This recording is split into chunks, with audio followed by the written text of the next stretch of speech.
In the world of audio engineering, there is this ongoing debate on which order compression and EQ should be applied. Many audio engineers wonder whether it's better to add compression first, then EQ, or EQ into compression. Well, the easy truth is that there is no right or wrong answer. The order in which compression and EQ are applied can vary on the specific outcomes and characteristics of the audio being worked on. But there are some compelling arguments for both.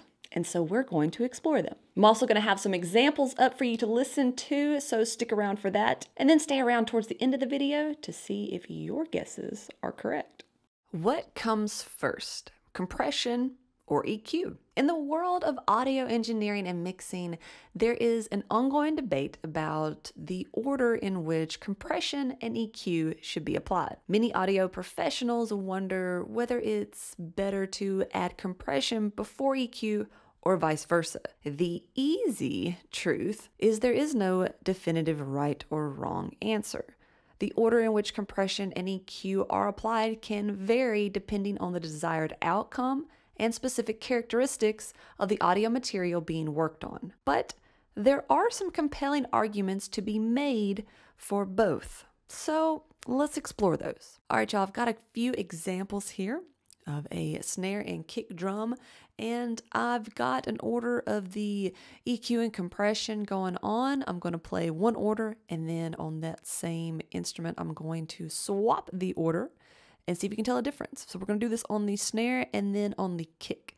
So critical listening here, and then a little bit later in the video, I will reveal the correct order and see if you are correct. So listen carefully and let me know if, one, you can hear a difference in the two, and then secondly, which one that you do prefer. Maybe you think they both sound good. That's also an option. But I would love to know what you think in the comments. So let's go ahead and listen carefully to these examples. First one up is the snare drum.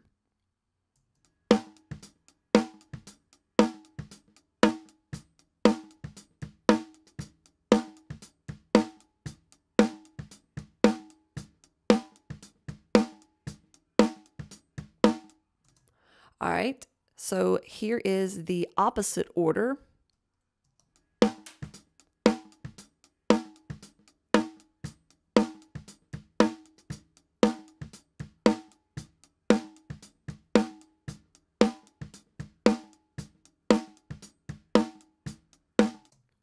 Can you tell a difference? I think I hear one. All right, let's move on to the kick drum, first order.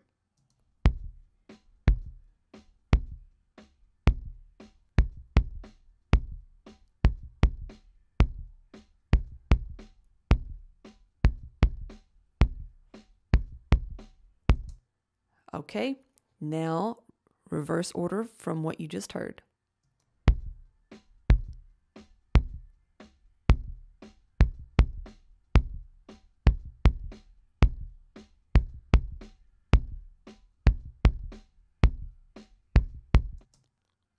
All right, what'd you think?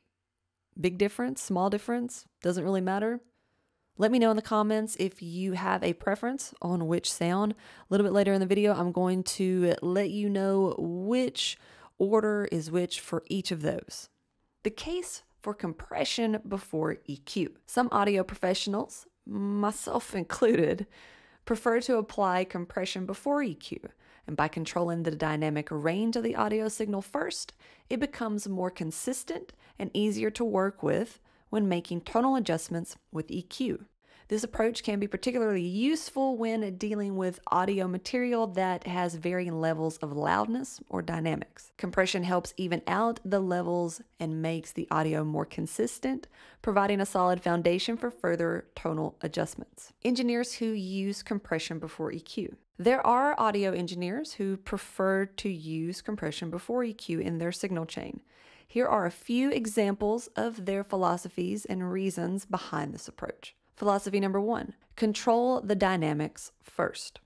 These engineers believe that by applying compression first, they can more effectively control the dynamic range of the audio signal. They argue that by evening out the levels and making audio more consistent, it becomes easier to work with when making those tonal adjustments with EQ. This approach can be particularly useful when dealing with audio material that has varying levels of loudness or dynamics. Philosophy number 2, preserve balance and control.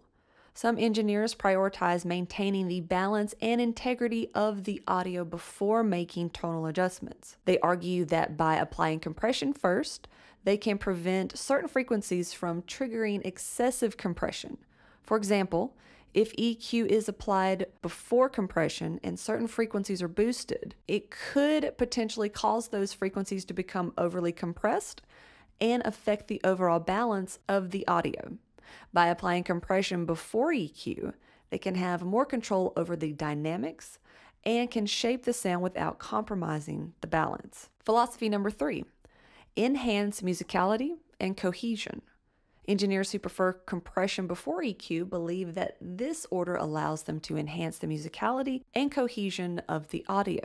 This enhancement allows the engineer to better hear any masking or unpleasant frequencies that need to be addressed. Once these frequencies are revealed, the engineer can make targeted adjustments with EQ to cut or reduce them, improving the overall clarity and cohesion of the audio, resulting in a more balanced and pleasing audio mix. The case for EQ before compression. On the other hand, some audio professionals prefer to apply EQ before compression. By doing so, you can shape the tonal balance and frequency response of the audio signal before controlling its dynamic range with compression. EQ can be used to boost or attenuate specific frequencies, bringing out desired elements in the audio. Applying EQ first can help make targeted adjustments and create a solid foundation for further processing with compression. This is the more common order you're going to see on things like YouTube videos, and most likely that is due to mimicking without experimenting. Engineers who use EQ before compression. There are audio engineers who prefer to use EQ before compression in their signal chain.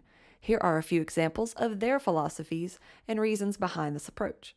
Philosophy number 1, shaping tonal balance first. These engineers believe that by applying EQ before compression, they can make targeted adjustments to tonal balance before controlling its dynamic range with compression, resulting in a cleaner tone before leveling the dynamic range. Philosophy number 2, preventing overcompression. Some engineers prioritize maintaining the balance and integrity of the audio before controlling the dynamic range. They argue that by applying EQ first, they can prevent certain frequencies from triggering excessive compression.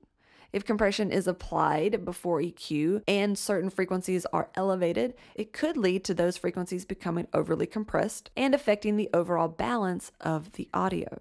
By applying EQ before compression, they have more control over the tonal balance and can shape the sound without compromising the dynamics. So philosophy number 2 is very similar to the second philosophy of compression before EQ, just really looking at it through a different lens. Philosophy number 3, enhancing musicality and detail. Engineers who prefer EQ before compression believe that this order allows them to enhance the musicality and detail of the audio. By shaping the tonal balance first, they can make targeted adjustments to specific frequencies and bring out desired elements in the sound without adding any compression characteristics such as saturation and time release effects. They argue that this approach helps in achieving a more polished and detailed sound, as the EQ adjustments can be further refined and balanced using compression second. And as promised, here are the answers to the snare and kick drum. Which was first, EQ or compression? The first example that we had was a snare drum, and the first sample was compression before EQ. That's right. The second one was, of course, EQ, then compression. All the settings are still the same, just swap the order. The next sample that we had was the kick, and the first one was, you guessed it, EQ, then compression. And that second kick was, of course, compression into EQ. Could you tell a difference? I could. I do have my preference, as you know. I do like the sound of a compressor going into EQ, especially on drums. Now, that's not to say that we'll do everything like that. I also tend to like acoustic guitars that way as well. But not every time I'm going to use EQ or compression on anything, right? It's all about what sounds the best and what's going to work the best with everything else that you have in your mix. Experimentation and personal preference. While there are arguments for both approaches, it is important to remember that there is no one-size-fits-all solution. The order of compression and EQ can vary depending on specific needs of the audio material and the desired artistic or technical outcome. Some engineers may prefer one order over the other based on their personal experience and the characteristics of the audio material. The key is to experiment with different orderings and listen critically to the results. Trust your ears and make adjustments based on what sounds best for each individual situation. There is no definitive right or wrong answer when it comes to the order of compression and EQ. It is all about finding the best approach for your specific needs and the characteristics of the audio material that you're working with. Conclusion. So in conclusion, when it comes to the order of compression and EQ, we don't have a definitive answer. Both approaches have their merits, and the best order can vary depending on the specific needs and how you like to work through things for a desired outcome. Whether you choose to apply EQ before compression or compression before EQ, the key is to trust your ears and to make adjustments based on the sounds best for each individual situation. Experimentation is the key to finding the best approach that suits you, your personal preferences, and the specific needs of the target audience. Remember, there are no strict rules in audio engineering and mixing, so you can't break any.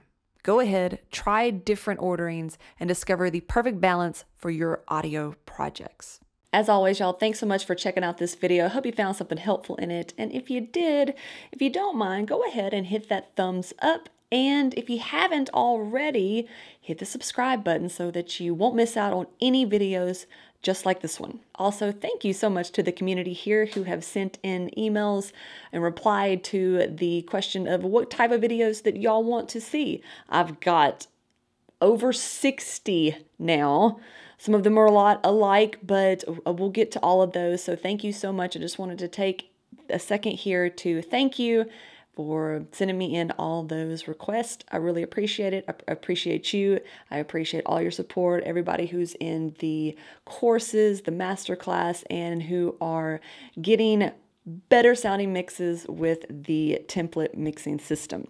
If you want to find out more about that, I've got links down in the description. We've got templates for Pro Tools users, Studio One, Logic Pro, and Luna.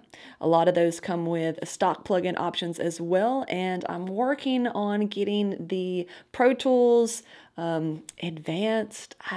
There's the only word that I could come up with that was advanced, but all that means is that just maybe a little bit further in your mixing and recording process that you might have some more third-party plugins.